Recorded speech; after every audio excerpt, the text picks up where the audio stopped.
Other shows we have for you to enjoy at myclassicradio.net. The Avengers was most certainly not a household name in South Africa prior to the radio series. With no national television service until 1976, the mechanism simply was not present in the country to show television programs to mass audiences. While many other countries reveled in the filmed adventures of John Steed and company, South Africa was not equipped to join in the fun. The series took Britain by storm and made a major impression in the American markets, being that greatest of rarities, a British series given a network transmission slot. However, as a filmed series, rather than a videotaped one, The Avengers was able to gain a modicum of exposure in South Africa through film rentals. Come and listen at myclassicradio.net. Other shows we have for you to enjoy at myclassicradio.net. The Black Museum was a 1951 radio crime drama program independently produced by Harry Alan Towers and based on real-life cases from the files of Scotland Yard's Black Museum. Ira Marion was the scriptwriter, and music for the series was composed and conducted by Sidney Torch. Although often mistakenly cited as being produced for the BBC, the series was produced and syndicated commercially by Towers throughout the English-speaking world. Come and listen at myclassicradio.net. Your Coca-Cola bottler presents Claudia, based on the famous play and novels by Rose Franken. Brought to you transcribed Monday through Friday by your friendly neighbor who bottles Coca-Cola. Relax, and while you're listening, refresh yourself. Have a Coke. And now, Claudia. La la la la la la la la la la la la la la la la. Oh, What's the matter? nothing. Why? You stopped singing, if you could call it singing. I did? You mean you wouldn't? You're not making much sense. I'm not? You know you're repeating everything I say like the parrot. Yes. It's gone. Stop beating those eggs. They're beaten enough. What's gone? Oh, nothing. Claudia, look at me.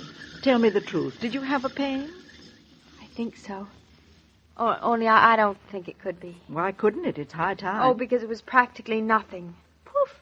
It was over. Give it a chance. You mean if it was, they'll get worse? Stands to reason, doesn't it? I bet I'll be different. All women with first babies bet they'll be different. Watch the time. It's 5 of 6. Let's see what happens at 1:15.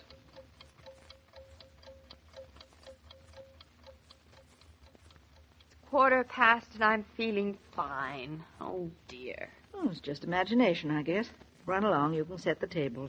David should be home any minute now. Oh, well, I didn't think it was anything anyway. Oh, you've had so much experience? No, but I intend to have the baby some morning, right after David leaves for the office.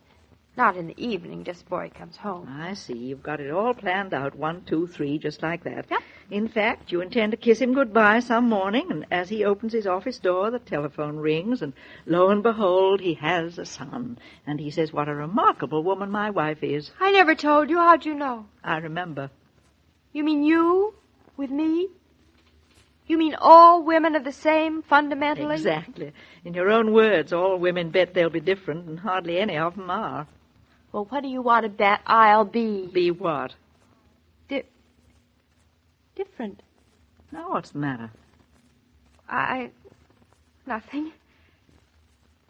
Oh, Mama, I'm so excited. Are you sure? Mama, this is not imagination. Isn't it wonderful?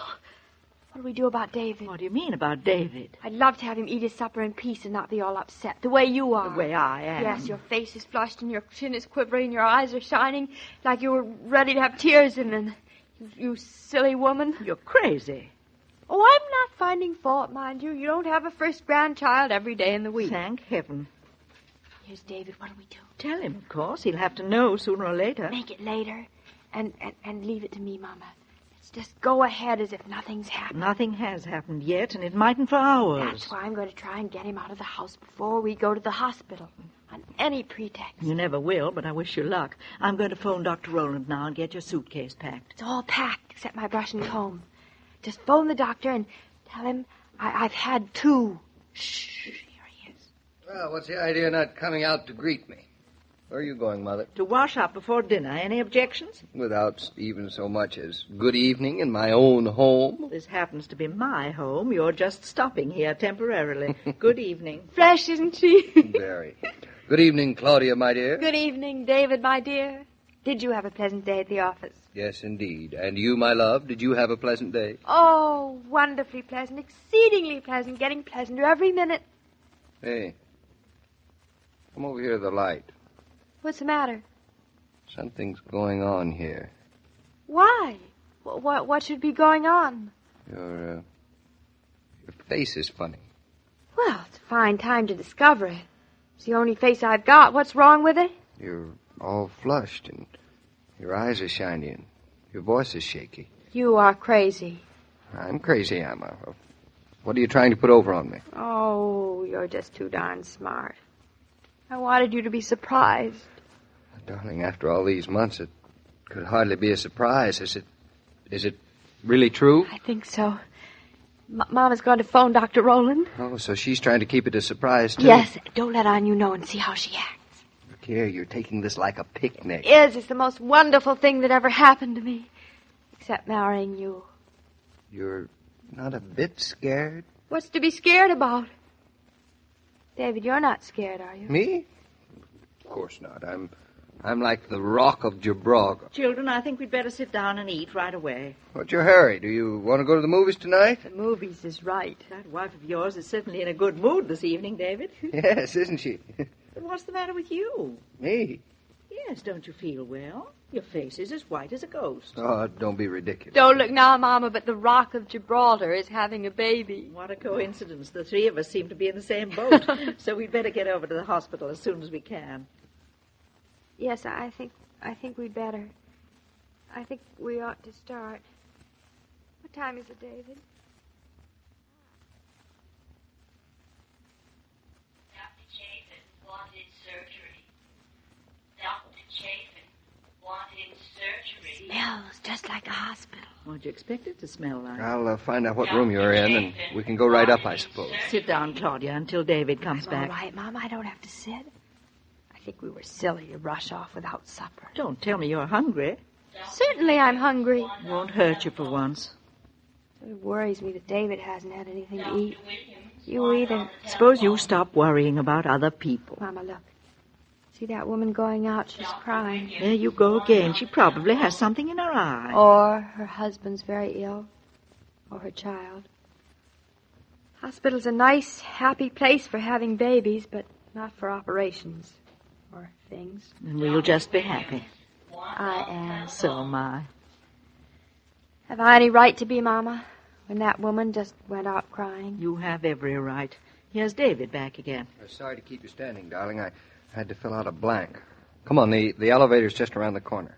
We can go up to your room. It's 1109. That's a nice number. What kind of a blank? Oh, who you were, where you live, is it the first baby, all that sort of thing. How do you feel? Fine. How do you?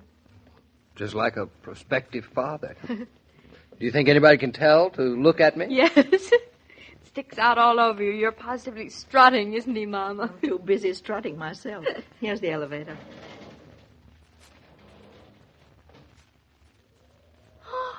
Look at all the boxes of flowers. Do you think anybody will send me flowers? 11th floor, please. I'll send you some. Some what? Flowers. Oh, I don't mean family. Family's no fun. I mean people you least expect. Like your clients or somebody. Shameless. Isn't she? Now, here we are.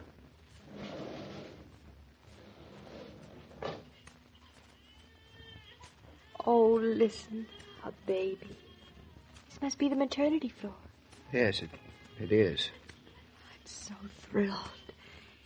In a little while, David, we'll be hearing our baby. Please, God. Mama's superstitious. If there's any wood around, she'd knock on it. Oh, here's 1109 staring straight at us. Your nurse seems to be there already, waiting for you. She looks awfully capable. She'd better be. And strict. She's not going to stand for any shenanigans. Mrs. Norton? This is your room. I've been waiting for you. I'm Miss Kay. How do you do? This is my mother, Mrs. Brown, and my husband. How do you do? How do you do? Let me help you off with your coat. Oh, I can manage. Where do you want the suitcase, nurse? Just over there. I'll unpack it later. I'll unpack it. I know just where everything is. Do what your nurse says. Has Dr. Rowland come yet, Miss Kay? Oh, no. There's no point in Dr. Rowland being here until I call him. Oh. I believe he's having a dinner party at his home. A dinner party when my son is expected any minute? Well, that is a nerve. Dr. Rowland relies upon me to keep him informed. I have to warn you, you can't go by looks with me at all. Or actions, either. This is her first baby. Yes, but I feel quite an old hand at it. Then I suggest that you get straight into bed and save your strength. Miss Kay is right. Into bed with you. Here's your gown. Oh, I have my own. You can use your own gowns later. She's really not such an old hand at this as she thinks, Miss Kay. You'll just have to be strict with her. I can see that. If you and Mr. Norton will be good enough to leave us now. Leave? Dr. Rowland prefers his patients to be very quiet. I suppose it's wiser, dear, for us to go. I suppose so. You haven't had your supper yet. Yeah, that's right. Now that you're all safely settled, like the proverbial bug in a rug, Mother and I can go home and tackle that delicious stew we left on the stove.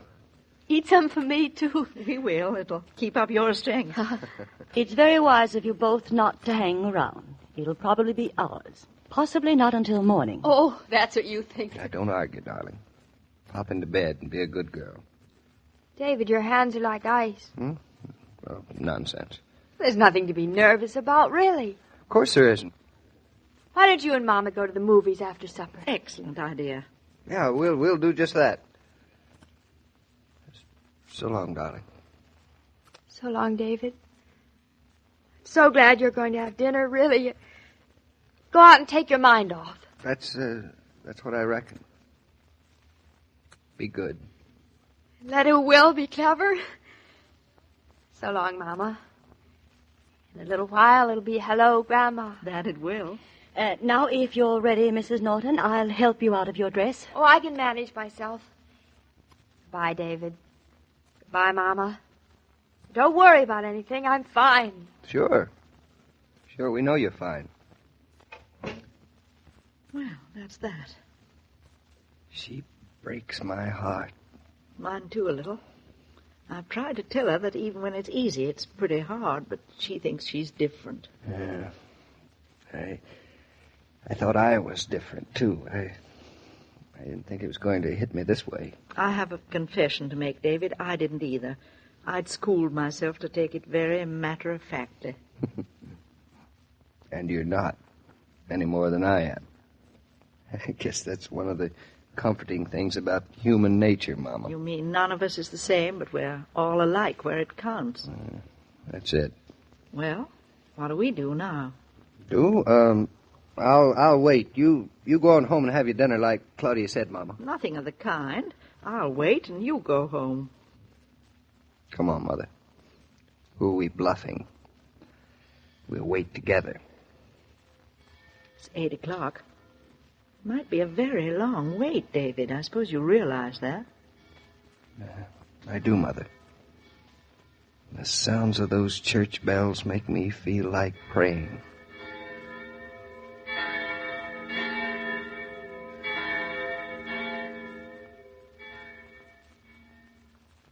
Going away for the 4th?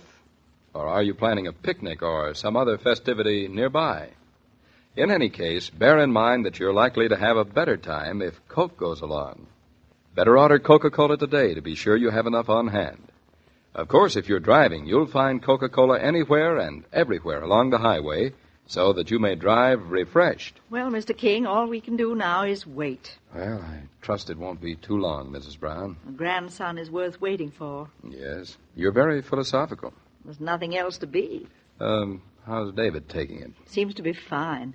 A little quiet, maybe, but fine. I remember when my wife had her first. I started off strong and swell and confident. Then slowly but surely the hours took their toll of me. You'll see how David survives. Wish him luck for me, will you? We men have got to stick together in this woman's world. Won't help you much, but go ahead and stick. I'll pace up and down with David. Well, so long, Mrs. Brown.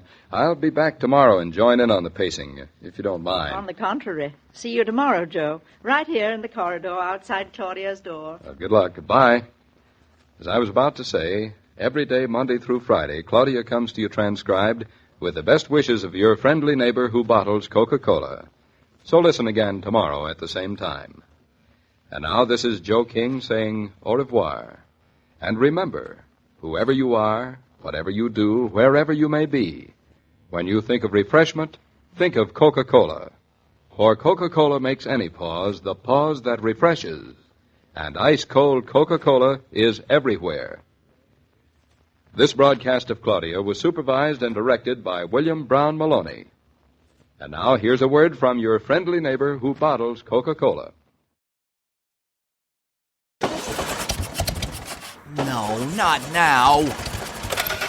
That sounds like it's gonna cost you. I know what to do. I'm going to CashNetUSA.com. I can apply in minutes, get an instant decision, and if approved, I could have the money in my account as soon as the same business day. When you need money fast, be the hero. Go to CashNetUSA.com to apply for the money you need now.